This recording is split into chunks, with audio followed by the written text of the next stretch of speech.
The text arrived while I was helping customers at my boutique. I'm leaving you and moving to Miami with my 20-year-old girlfriend. I've already emptied our joint account, haha. My hands didn't shake as I read it. My voice didn't waver as I helped Mrs. Peterson pick out a scarf.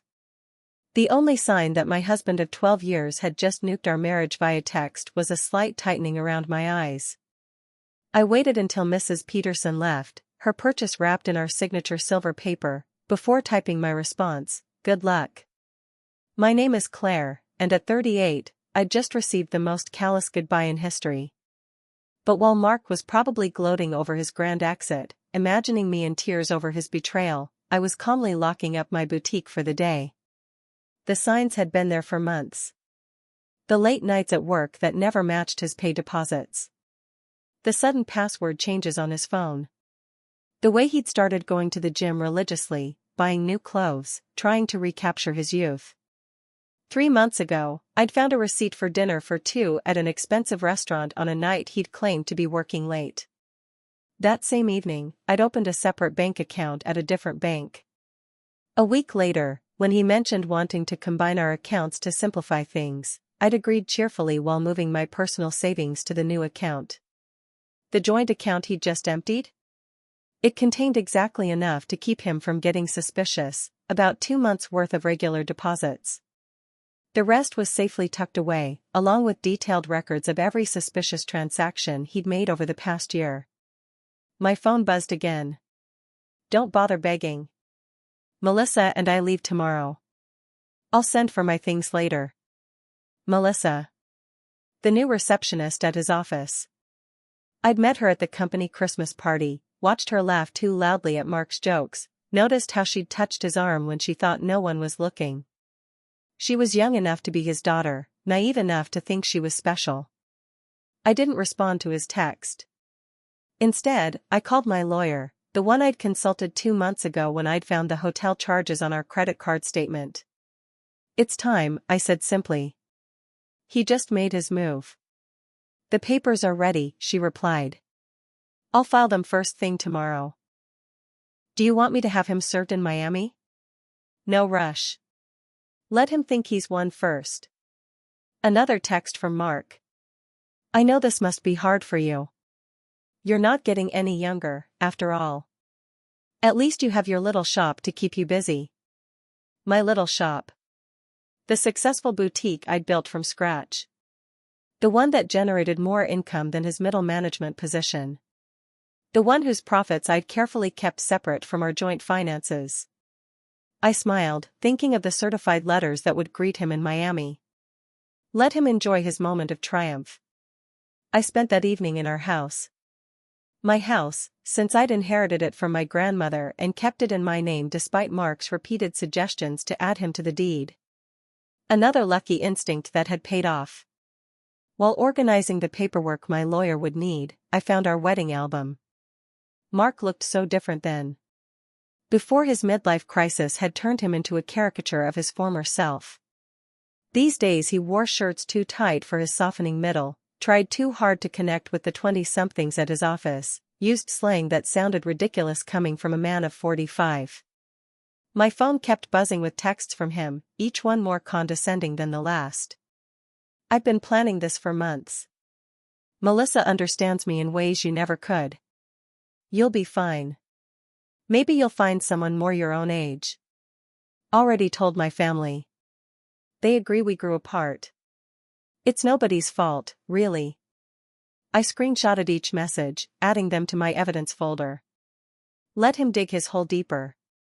My lawyer would love his casual admission of premeditation, his gleeful announcement about emptying our account. The last text caught my attention. "By the way, I used the joint card to book our flights and hotel. Consider it my parting gift, LOL." Perfect. I called the credit card company. "Mrs. Harrison speaking. I need to report fraudulent charges and cancel a card immediately." "Of course, ma'am. Can you identify the charges?" 2 first-class tickets to Miami booked today. Hotel charges at the Royal Palm. And I'll need to remove my husband as an authorized user. Do you have documentation of the fraud? Text messages from my husband admitting he used our joint card to book travel with his girlfriend after emptying our bank account. I'll be happy to forward them. The representative's professional tone couldn't quite hide her satisfaction as she canceled the charges. Mark and Melissa would arrive at the airport tomorrow to find their tickets invalidated. Their hotel reservation cancelled. My phone buzzed again. Don't worry about the house. I'll let you stay there until you find something smaller. I actually laughed out loud at that one. Did he really think he had any claim to my grandmother's house? Had his ego grown so large that he'd forgotten whose name was on the deed? Another buzz. And I know the shop means a lot to you. We can work out a fair payment for your half. My half. Of my business. That I'd built myself, funded myself, grown myself, while he complained about my long hours and called it my hobby. I poured a glass of wine, the good stuff I'd been saving for a special occasion. This qualified. Tomorrow, Mark would learn some hard truths about property law and separate assets. But tonight, I'd enjoy the quiet and plan my next chapter. Morning brought a flurry of increasingly angry texts from Mark. What the heck did you do to our credit card? The airline won't honor our tickets. The hotel canceled our reservation. Answer me. I silenced my phone and headed to my boutique. Friday was always our busiest day, and I had a new shipment of designer handbags to unpack. Life goes on, even when your husband runs off with a receptionist young enough to be his daughter. Around noon, his mother called. Claire dear, Mark told us everything. About how controlling you've been. How you drove him away. He says you're being vindictive now, causing problems with his travel plans. I put her on speaker while I arranged a window display. Did he mention emptying our joint account and charging tickets for him and his girlfriend on our credit card? Silence. Then, well, he said you left him no choice, that you'd been cold and distant. Barbara, I have his texts. Would you like me to read them to you? The one where he bragged about taking our money? Or maybe the one where he mocked my age? Another pause. He did seem a bit cruel. I told him that text message was inappropriate. I appreciate the call, Barbara. I've always liked you, but I think it's best if we end this conversation now. My lawyer has advised minimal contact with Mark's family during the proceedings. Proceedings? Already? Goodbye, Barbara. By late afternoon, Mark's sister Amanda was spreading family gossip through mutual friends. Apparently, Mark and Melissa were stuck at a budget motel near the airport, their Miami dreams temporarily derailed. He'd tried using his personal credit cards, but those had been maxed out for months. Another red flag I'd noticed. My lawyer called with an update. The emergency hearing is scheduled for Monday. Given his admission of emptying the joint account and the documented credit card fraud, we're in a strong position to freeze all remaining assets. Has he been served yet? Not yet, but he'll get the papers at his new motel address. Speaking of which, his girlfriend's social media is providing excellent evidence. She's been posting about their adventure all day, including some choice comments about you. I smiled, thinking of my own documentation, a year's worth of suspicious charges, hotel receipts, and text messages that proved premeditation. Mark had been so focused on his grand escape that he'd never considered I might be watching, waiting, preparing. My phone buzzed with another text. You think you're so smart, but I made copies of all the boutique's financial records. Half that business is mine. I forwarded the text to my lawyer, adding it to the growing file of Mark's mistakes. Let him learn the hard way about separate assets and business ownership. Sometimes the best revenge is simply being prepared. The emergency hearing on Monday was everything I could have hoped for. Mark showed up in his new young wardrobe, designer jeans too tight for his age, a blazer that screamed midlife crisis. Melissa waited outside, her youth painfully obvious under the harsh courthouse lighting. My lawyer presented our evidence methodically, Mark's gleeful text about emptying our account, his credit card fraud, his documented history of hidden expenses, each piece carefully collected over months of quiet observation. Your Honor, Mark's hastily hired lawyer attempted. My client admits to some rash decisions, but Mrs. Harrison's actions have been vindictive and calculating. Calculating, my lawyer countered, you mean prudent? My client protected her separate assets and maintained detailed records of her husband's suspicious behavior. That's not vindictive. That's smart business. The judge reviewed my documentation, the separate property deed to the house, the boutique's incorporation papers in my name only, the careful separation of business and personal finances that Mark had always complained about. Mr. Harrison, the judge addressed Mark directly, you admitted via text message to deliberately emptying a joint account and using shared credit cards to fund a trip with your girlfriend. Do you deny this? Mark shifted uncomfortably. I was just trying to make a clean break. By committing financial fraud? The judge raised an eyebrow.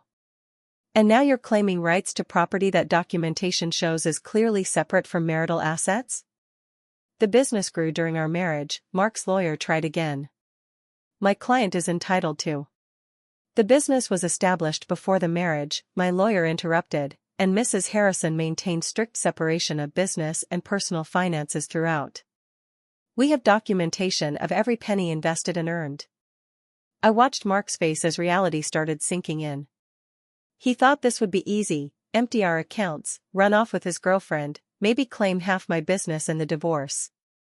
He'd never bothered to understand my insistence on keeping things separate, had mocked my careful bookkeeping as obsessive.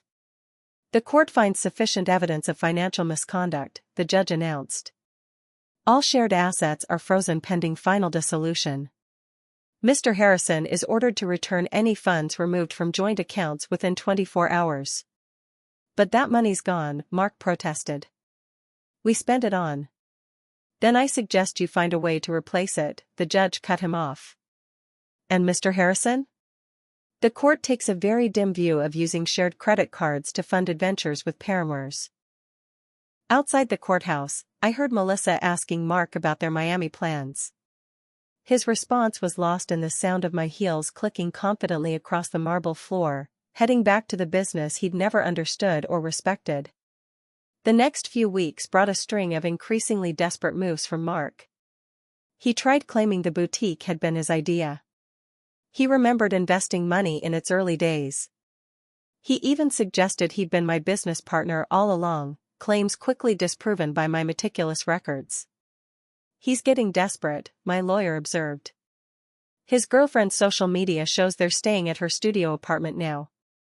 Apparently living on a receptionist's salary isn't quite the glamorous escape he imagined. Mark's family started reaching out, their tone markedly different from their initial accusations. We had no idea, his sister Amanda admitted. He told us she'd been cold, controlling, that he needed to escape. But then we saw his texts, the way he bragged about taking your money. That's not the brother I thought I knew. His mother called again, this time in tears. The things he said about your age, about replacing you with someone younger, I raised him better than that. I thought I did anyway. I let their calls go to voicemail. Their support might have meant something weeks ago, but now it felt like rats deserting a sinking ship. The boutique thrived, ironically boosted by local gossip about my situation. Women started coming in specifically to show support, often leaving with far more than they'd planned to buy. My ex tried something similar, one customer confided while buying a designer handbag. Thought he'd take everything in the divorce, men like that never expect us to be smarter than them. My phone still buzzed occasionally with texts from Mark, his tone swinging between anger and manipulation. You've ruined everything. I never meant to hurt you. You'll regret being so vindictive. Can't we work something out? That business would be nothing without my support. I forwarded each message to my lawyer without responding. Let him dig his hole deeper. Through the grapevine, I heard Melissa was having second thoughts. Apparently, sharing her studio apartment with a middle-aged man who couldn't afford his own place wasn't the romantic adventure she'd imagined. The age gap that had seemed exciting during secret hotel meetings felt different in the harsh light of reality. She posted about toxic relationships and learning from mistakes yesterday, my lawyer mentioned during an update call, and removed her relationship status this morning. I almost felt sorry for Mark. Almost. But then I remembered his haha after telling me he'd emptied our account. The casual cruelty of his comments about my age, the way he'd assumed I'd be helpless without him. Instead of pity, I felt something else. Pride. Pride in my foresight, in my quiet strength, in my ability to protect myself while he underestimated me. The final divorce hearing painted a very different picture from Mark's imagined triumph. Gone was his cocky attitude, replaced by barely concealed panic. Melissa was noticeably absent. She'd moved on to a coworker her own age, according to office gossip. Mark had shown up in his old clothes, the designer wardrobe apparently returned to help repay the joint account he'd emptied. His lawyer looked tired, probably from trying to find loopholes in my documented separation of assets. Your Honor, Mark's lawyer attempted one last time. Despite the separate property documentation, my client contributed to the growth of his wife's business through moral support and... Moral support? My lawyer interrupted. Like these text messages belittling Mrs. Harrison's business as a little shop? Were these social media posts calling it her hobby? The judge had clearly seen enough. The final settlement reflected my careful planning. I kept my house, my business, and my separate assets. Mark got his personal possessions and his car, which was worth less than he owed on it. You've destroyed me, he hissed as we left the courthouse. I'll have to move back in with my parents. No, Mark, you destroyed yourself. I just made sure you couldn't destroy me too. His mother was waiting outside, ready to drive him to her house, his new home at 45. The irony of his situation wasn't lost on anyone. The man who'd mocked my age was now living in his childhood bedroom, while I continued running my successful business. You planned this all along, he accused. You knew this would happen. No, I just paid attention, and unlike you, I understood the value of keeping good records. His mother stepped between us. That's enough, Mark. You've embarrassed yourself enough already. As they walked away, I heard her start in on him. Honestly, what were you thinking? A 20-year-old? Emptying bank accounts? Sending those horrible texts? I watched them disappear into the parking lot, feeling nothing but relief. Mark had thought he was writing the ending to our story with that cruel text. Instead, he'd merely set my carefully laid plans in motion. My phone buzzed, not with texts from Mark this time, but with notifications of new orders from my boutique's website. Life was moving forward, just not in the direction he'd imagined. 6 months after the divorce was finalized, my boutique had expanded to a second location. The irony wasn't lost on me. While Mark struggled to rebuild his life, the little shop he'd dismissed was thriving. I'd hired 3 new employees and launched an online store that was gaining traction nationally. News of Mark's situation trickled back through mutual acquaintances. He'd tried dating apps, but found women his age weren't interested in a middle-aged man living with his parents. Younger women, having heard about his history through office gossip, steered clear. Melissa had apparently warned her friends about him, sharing screenshots of his desperate attempts to win her back after she'd left. His career suffered, too. The company's HR department had launched an investigation into his relationship with a subordinate, resulting in a formal reprimand. The promotion he'd been expecting went to someone else, someone who didn't have a history of inappropriate relationships with reception staff. He tried to claim age discrimination, Amanda told me during an unexpected visit to the boutique. Said they were punishing him for dating someone younger. HR just added that complaint to his file. I was surprised to see his sister in my store, but her presence spoke volumes about how thoroughly Mark had alienated his own family. I know we didn't support you at first, she admitted, running her fingers over a silk scarf. He played the victim so well, but watching how he handled everything, how he acted afterward, I'm ashamed we ever believed him. My lawyer kept me updated on Mark's continued attempts to challenge the divorce settlement. Each petition was denied, his claims of unfair distribution dismissed based on the evidence of his own actions. He actually tried arguing that his text about emptying the account was just a joke, she told me, laughing. The judge asked if haha made theft less illegal. The boutique's success brought unexpected validation. Local business magazines wanted to feature my story, not as a scorned wife, but as a savvy businesswoman who'd protected her interests. Young entrepreneurs asked for advice about keeping business and personal finances separate. The best protection is preparation, I told one young woman who reminded me of Melissa. And always trust your instincts. Mark's mother called occasionally, usually after he'd done something particularly self-destructive. He'd tried online gambling, hoping for a quick fix to his financial problems. He'd gotten involved with a pyramid scheme that promised fast returns. Each attempt to recover his former lifestyle just dug him deeper into trouble. I don't know where we went wrong with him, she sighed during one call. His father and I offered to help him get back on his feet if he'd just take responsibility for his actions. But he's still blaming everyone else. You, Melissa, his company, the judge. I listened politely but maintain. Below it sat my latest business award, proof that sometimes the best revenge is simply succeeding on your own terms. 1 year after the divorce, I hosted a grand opening for my third boutique location. The event attracted local media, and the story they wanted to tell wasn't about my failed marriage. It was about a successful businesswoman expanding her brand. Mark's betrayal had become a mere footnote in my success story. During the event, Melissa unexpectedly walked in. She looked younger than ever, or maybe I just felt that much stronger. She shifted uncomfortably, clutching her purse like a shield. I owe you an apology, she said quietly. I believed everything he told me, about how you were cold, controlling, how you didn't support his dreams. Then I watched him try the same manipulation tactics on me when things got tough. I continued arranging a display of designer sunglasses.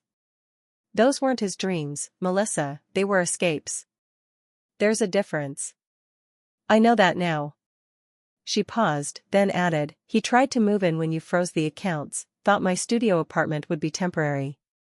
After 2 weeks of him complaining about the size of my closet and suggesting I take out a loan for a bigger place, I understood what you meant about the difference between dreams and escapes. I actually laughed at that. Let me guess, he had big plans but no way to fund them? Exactly. Everything was going to work out once his investments paid off, once he got that promotion, once his cryptocurrency definitely increased in value. She shook her head. I'm dating someone my own age now. We have student loans and a small apartment, but at least we're building something real. After she left, my assistant manager whispered, was that the girlfriend?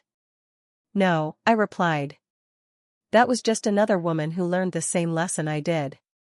Speaking of lessons, I gestured to a young couple examining our designer handbags. Let's talk about your idea for expanding our accessories line. The boutique had become more than just a business. It was a symbol of independence, of resilience, of the power of preparation. Young entrepreneurs often sought my advice, and I always emphasized the importance of protecting their assets. Mark's mother called one last time, not to discuss Mark but to thank me. You taught our family an important lesson, she said, about enabling bad behavior, about making excuses for cruelty. Mark's still living at home, still blaming everyone else for his problems. But we're not defending him anymore. That's your legacy to our family, showing us the difference between supporting someone and enabling them. I thought about that legacy as I reviewed plans for a fourth location. Mark had intended to diminish me, to trade me in for a younger model and take half of everything I'd built. Instead, he'd inadvertently pushed me to become even stronger, more successful. My phone buzzed with a text from my lawyer. Mark filed another petition to revisit the settlement. Judge dismissed it immediately and ordered him to pay court costs. Thought you'd enjoy that. I smiled, thinking of him in his childhood bedroom, still trying to rewrite an ending that had been determined the moment he underestimated me. Sometimes the best revenge isn't about getting even, it's about getting better. 2 years after Mark's cruel text message, I received an invitation to speak at a women's business conference. The topic wasn't divorce or betrayal. It was about building and protecting a successful business. My story had evolved from a cautionary tale to an inspiration. During the Q&A session, a woman asked about keeping business and personal finances separate. My husband says I'm being paranoid, that marriage means sharing everything. My ex-husband said the same thing, I replied, right up until he tried to claim half my business in our divorce. Trust your instincts. Protection isn't paranoia. The boutique chain had grown to 5 locations, each more successful than the last. The little shop Mark had mocked now employed 30 people and had been featured in several national magazines. Through mutual friends, I heard Mark had finally moved out of his parents' house into a small apartment above a garage. He'd had to take a lower-paying job after his former company downsized, eliminating his position during restructuring. His dating profile still listed him as young at heart, though his profile photo was clearly outdated. Melissa, ironically, had become a regular customer at my original boutique location. She'd earned her business degree and started her own social media consulting company. You inspired me, she told me once, showing how a woman can build something lasting instead of falling for empty promises. I kept Mark's cruel text message framed in my office, not as a reminder of pain, but as proof of how far I'd come. Below it hung a sign that read, "At the 5-year anniversary celebration of my original boutique, I stood addressing my employees and loyal customers." The space had been transformed from a single little shop into the flagship store of a thriving business empire. Mark's mother attended, though I hadn't sent her an invitation. She waited until the crowd thinned to approach me. "I saw Mark yesterday," she said, smoothing her designer dress, one she'd bought from my store. "He was talking about his glory days, about the life he could have had. He still doesn't understand that he didn't lose everything in the divorce. He threw it away." I thought about that text message, his casual cruelty, his assumption that I would crumble without him, how he'd expected me to beg, to break, to prove him right about my desperation. Instead, I'd built something stronger than before. Each new boutique location was a testament to what women could achieve when they stopped dimming their light for insecure men. The young saleswoman I'd hired last month, coincidentally also named Melissa, came over with a question about the new inventory system I'd implemented. As I explained the process, I caught a glimpse of my reflection in the store window. I saw what Mark had failed to see 5 years ago, not a woman getting older, but one getting wiser, stronger, more successful. His cruel text message had meant to be an ending. Instead, it had been a beginning, not just for me, but for every woman who heard my story and realized she deserved better than someone else's midlife crisis.